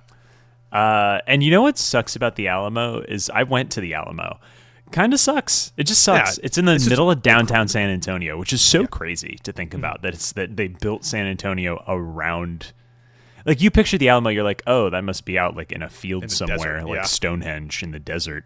And you're like, no. It's just between the U.S. Bank building and there's a Whataburger across the street. And a Whataburger. Yeah, exactly. And there's not much of it left. And everyone there died, by the way. All the famous Texas people you think of from the Texas Independence War, Davy Crockett and shit like that, they died and lost. Yeah, Sam Houston. Yeah, died. They lost. Sounds a lot like March Madness, if you're asking me. Texans really are the French of the United States. That is also a great take, and they don't get enough credit for it because they don't have the refined culture. But it's the state that thinks it's more important than the other states, despite being the 15th most important state. No, it is a pretty important state. Come on, it's one of the biggest states by land size, but half of it's fucking Waco. Yeah, but I think population wise, they are the number 3 or 4 state. Yeah, right. Because they have Houston and Dallas. I think it's just California. I think it's the second biggest state. I think California is the only state bigger. Ahead of them because New York State or New York City might have more people in it than all of Texas does. Okay, then it's number 3. Yeah, it might be number 3, but Texas doesn't even export the most oil in the United States. Was that Louisiana? Alaska. Oh, that makes sense. Yeah. Because what else would be in Alaska? You know what I was thinking about? And I know that we're an hour and 26 minutes into a podcast. People just want to hear us talk about Pistons Cavs.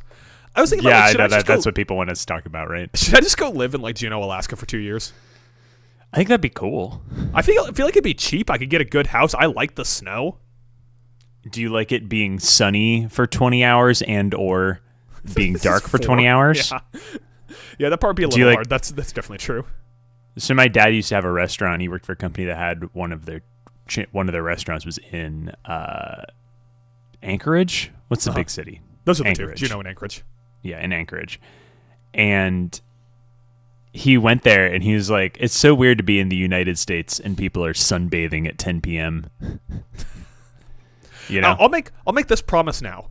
If I can ever make my full-time job talent alone, I'll go live in Alaska for 2 years. Fuck it. What's to lose? Your red hot tan. Yeah. I have to adjust my lighting every week to make sure that I'm not blinding the people watching. Yeah. Let's close this out. Pistons Cavs. Detroit leads at 2-0. What have you learned from this series, Tyler? That I was right that the Magic or the Pistons would both have won the second round series. God damn, it has been so sad for the Cavs in this series, man. It just pisses me off so bad watching. The series pisses me off because I know the Magic could have had an Eastern Conference Finals appearance. I said this on the pod last week because I was like, God, whoever wins this 1-8 matchup, like I remember watching Cavs Raptors, right? Which we didn't do a Cavs Raptors. What did you learn? It's fine, fuck it. But this is tied into it. Is like I just watched no one chase Dennis Schroeder over a screen and he hit like a wide open three, and I'm like, well, he's not getting that against the Pistons or the Magic. So in their game last night, he got fouled so hard and they did not call it. And I was like, that is the hardest foul I've ever seen the refs bury their whistle on. It was crazy. Man. He got like fucking JBL clotheslined from hell and was just like, yeah, play on. Yeah, I think I said this. I'm pretty sure there's tape, you know. I have the receipts that I was like, man, the Cavs are not going to be able to hang with the Pistons when, you know, it's just at a certain point, the defensive effort from the Raptors is so bad, man. The reports are coming in saying that you were correct. Yeah, I'm reading here that I was right. Yeah, it's the Garland-Harden trade, underratedly one of the worst trades of the last 5 years. And like there are worse trades. Weird. Yeah. It's just weird and bad. Like, what are you getting from James Harden that you weren't getting from Darius Garland at 8 years younger? Argument, right, was that Garland was consistently hurt. Which I get. James Harden, notoriously a guy who played 82 games. He plays games. But, like, the argument was, oh, well, Garland's always hurt. But it's like, okay. It's a team that's like, the Cavs are like, we're trying to get over the playoff hump. Who should we get?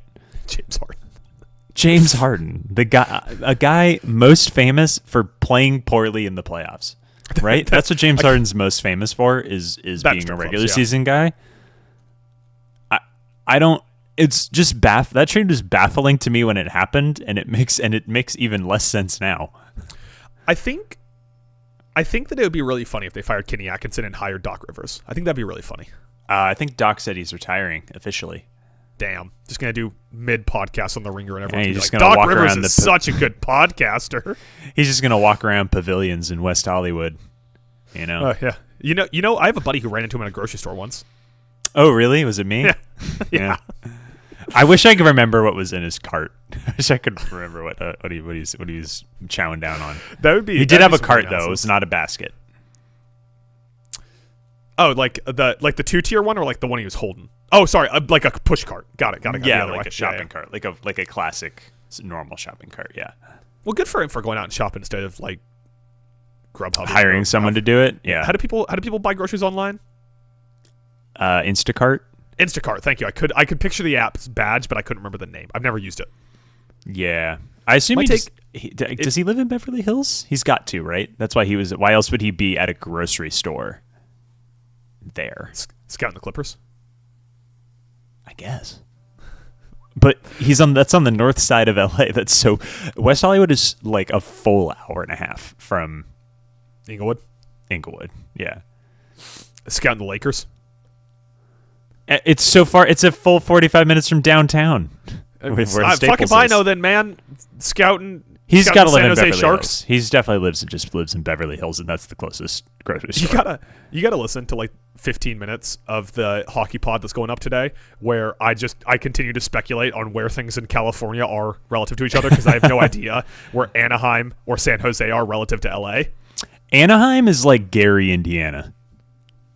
Like a shithole or like really far south? Both. Okay. Actually, I don't know if it's a shithole. I've never been there, but Disney is there. That's where Disney is, but it's really far south. It'd be like if the White Sox were like, they're a Southern California, LA team too, but they were actually in Gary, Indiana, like the Bears. Like the Bears are going to be next year? Yeah. I think that Illinois passed the law that like is going to keep them. I think it's all like, yeah, Arlington Heights isn't so bad now, is it, huh? And I think that's the whole point of this. I learned from this, Evan Mobley is mid, and we should stop trying to talk ourselves into him. I think my problem with Evan Mobley is maybe he should just play center. Yeah. We can play Jared Allen and Evan Mobley, and I was like, you can, but they're not going to play well. Like, Jared Allen's going to dominate those minutes, which isn't a great look for your, like, super expensive Defensive Player of the Year guy. It's probably great if you are building a team to beat the Nuggets. You know, to have two centers like that. If that's what you're doing as the Cavs, that's a weird choice. Exactly. That's exactly my point. It's not like we have the flexibility. It's not like Jared Allen is a Naz Reid where you're like, well, he can come off the bench, and then if it makes sense in the series, we'll play him with Evan Mobley. It's like, no, these guys are your highest paid players, and they have to be on the floor. Hey, are we out on Jalen Duren? I just want to get the temperature. Are we out? He hasn't been playing well against the Cavs, despite the fact they're annihilating them. Yeah, he's had two very like okay games, or maybe like one okay game and one under okay game. He was obviously really good in Game 7 against the Magic, but like this is supposed to be your second best guy. It's a regular season thing again of just like Jalen Duren. All his money is rolling to the rim, and everyone's like well, we'll just go under screens and we'll just take. If Cade wants to pull the trigger, then he can, and he's not a knockdown 3-point shooter, so we'd just rather have that, and we won't let Jalen Duren go to the rim. And it worked, and now he's just like a moderately okay center. Cade this year in the playoffs, by the way, is shooting 40% from three. I agree that he's not like typically a knockdown shooter, but he is having the craziest playoffs. He's had a couple disgusting runs from three, is what I will say. Yes. He's like, he's had a couple runs where you're like, well, he's just going to hit 6 in a row right now. But he's not. It's not like, oh, well, if you give him any space, it's going in. He's also the king of like the ball gets, entry pass, stuff happens in the middle, ball gets tipped out, and suddenly he has a wide open three because it just gets tipped to him or whatever. Shooting it from 28 feet and it just goes in. Yeah, exactly. It's not like I would say very few of his threes are coming off the dribble. No, that's a good point. Like I've definitely seen him. Maybe I haven't seen him. He's hit a few. He's hit a few off the dribble. I'm not saying he hasn't. Pull the trigger off the dribble. I think of him a lot as being like coming around. Not off a screen. Yeah, it's him coming around a screen, off ball, catch and shoot. Getting to the corner after moving off ball, kind of Curry style. Yeah, he's not shooting it off a Duren screen very rarely, I think. Well, that's what we learned from all the playoff series, except for one that we're not going to go back and cover because we're an hour and a half into this podcast. The last thing we have to do here is we have to do the pre-actions for the two games tonight. First off, 7 p.m. Eastern Time, Knicks-Sixers Game 3. What are you going to be saying after this game's over? Paul George hulked out on the court and ripped Michael Bridges' head from his body like 28 years later. I think Paul George is too calm of a temperament, but if he just keeps pumping those steroids into him, that roid rage sets in quick. Do you think the steroids are good for his mental health? Isn't that like his whole thing? They are so bad for your mental health. Steroids are like one of the worst things you can do for your mental health. Do you think his mental health is bad because he's been taking steroids for like 4 years? Maybe that's why. Yeah, you think that's the problem with the bubble. He's taking too many steroids. His mind wasn't right. Yeah, he's just shooting up like 30,000 grams of tren. I watch a lot of bodybuilding content on YouTube, so I can make a lot of steroid jokes, I guess. Yeah, there you go. I like the idea of bodybuilding because where they're just like, well, here's the right steroids for you to take. That is, well, they're like, here's the best steroids. You're still gonna feel like shit all the time, but these are the best steroids. But look at the way you look, My reaction is, wow, Knicks in 4, I guess is just on. Won Game 3 by double digits again. Yeah, just Knicks in 4. Yeah, if the Sixers can't pull it out at home tonight, it feels like, oh well, I guess it was that. Alternatively, they might just like Hawks this and lose the next 2 games by 1 point, and we're like, oh, it's a series. Since I won't be back for another 2 weeks because I'm out of town next week, I will say I'm predicting gentleman's sweep here. Gentleman's sweep, 5 games. You think you taking 5 Sixers games tonight? Sixers win game 4. Game 4. Sixers on Game 4. The other game tonight, also potential for a gentleman's sweep, just a weird one because it'd be Game 1 that they dropped. But Timberwolves Spurs, 9:30 Eastern tip-off. What is your pre-action to the results of this game? Anthony Edwards scored the 100 points and they lost. Yeah, it's got to happen at some point, right? If time's infinite, at some point someone has to score 100 points in a loss in an NBA game. I guess in a way, did Wilt win that game? Yeah, they won it by like 60. It was Wilt Chamberlain. Okay, he had 100 points, sure, but they didn't mention the fact that he also had 71 blocks and 35 rebounds in the fourth quarter. That's always the funniest stat with Wilt. Is they're like, he scored 62 points on 400 shots. Yeah. And you're like, well, he couldn't have had 40 blocks. Oh, he did. I always think of the opening of Space Jam where Bugs Bunny explains the rules of basketball, and they're like, it's 5-on-5, and they show you like an old UCLA footage that's black and white. But that's just like in my head when I picture Wilt Chamberlain games like. It's like 4 jogging white guys wearing shorts, and then Wilt Chamberlain, who's like an actual athlete, just dunking the ball from the free throw line. Yeah.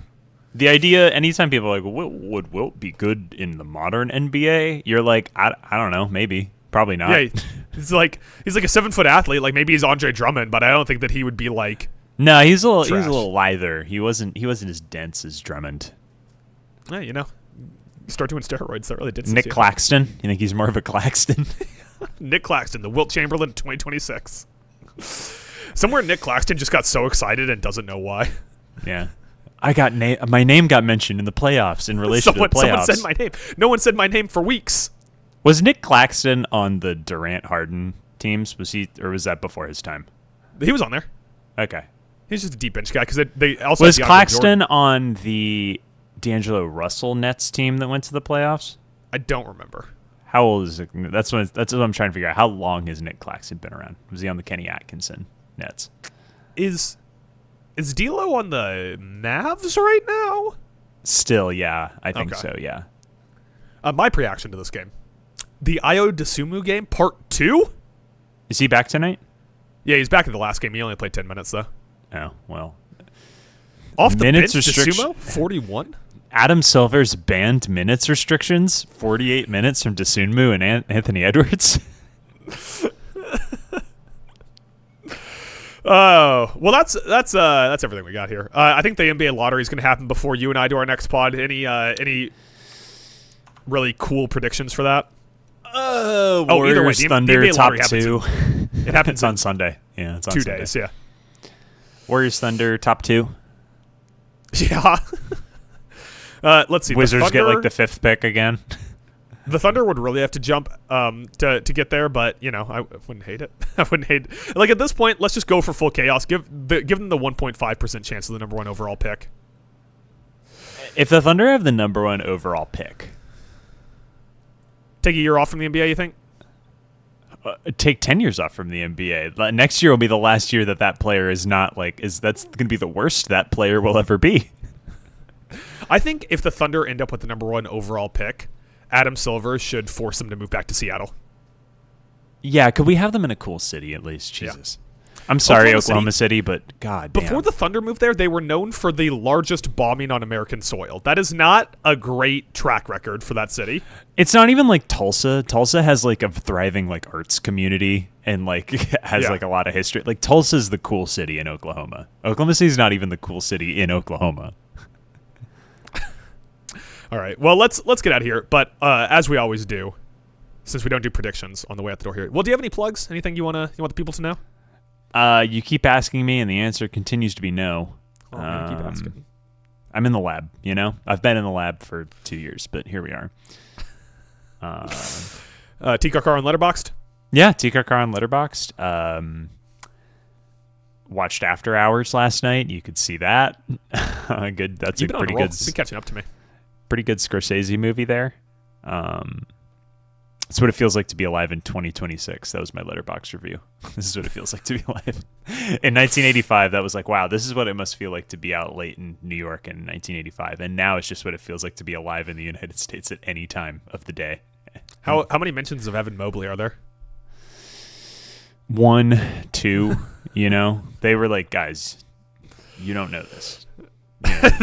He runs into Catherine. He runs into Catherine O'Hara in an ice cream truck, and she's like, "Griffin Dunn, you don't know this, but in 35 years, he's gonna be this player, Evan Mobley. He's gonna be kind of mid." He's gonna win Defensive Player of the Year, and then 15 years after that, we're all gonna go, really, Evan Mobley won Defensive Player of the Year. Really?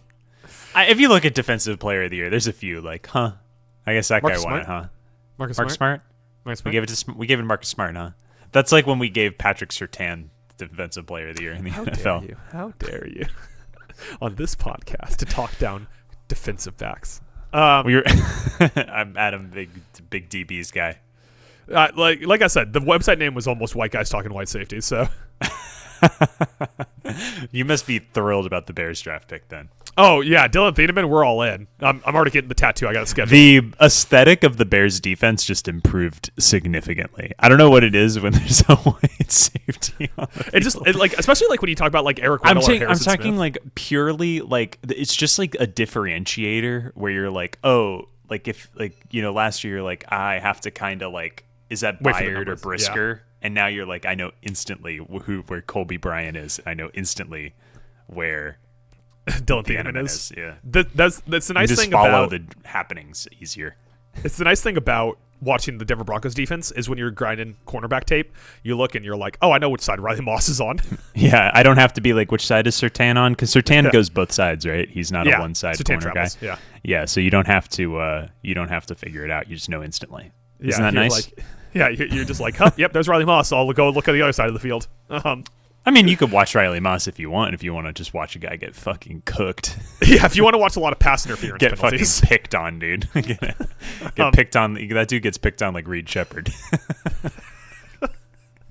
You can find all of our socials in the show notes below. If you like just listening to us hang out and chat, first off, I appreciate listening to an hour and 45 minutes of that and wanting more.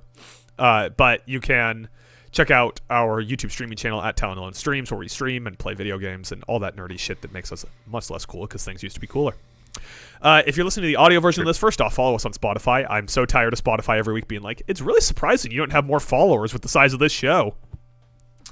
But also check out our YouTube channel at Talent Alone Podcast on YouTube, where we upload the video version of this podcast, as well as the occasional NFL Draft live stream, where I screamed about Ty Simpson for a good 12, 13 minutes. And as we don't do shout-outs on the end of BASKEY, would you care to guess what team has the worst odds of the number 1 overall pick, but still has a chance at it? It's not the Thunder. It's not the Thunder. The Thunder, I mean, because the Thunder with the Clippers pick, it's a 1.5% chance. There's actually two teams with longer odds at the number 1 overall pick. The Hornets? The Hornets are correct with a 0.5% chance at the number 1 overall pick. Yeah, I just had to remember who lost the 9 seed games. There you go. At that, let's get out of here.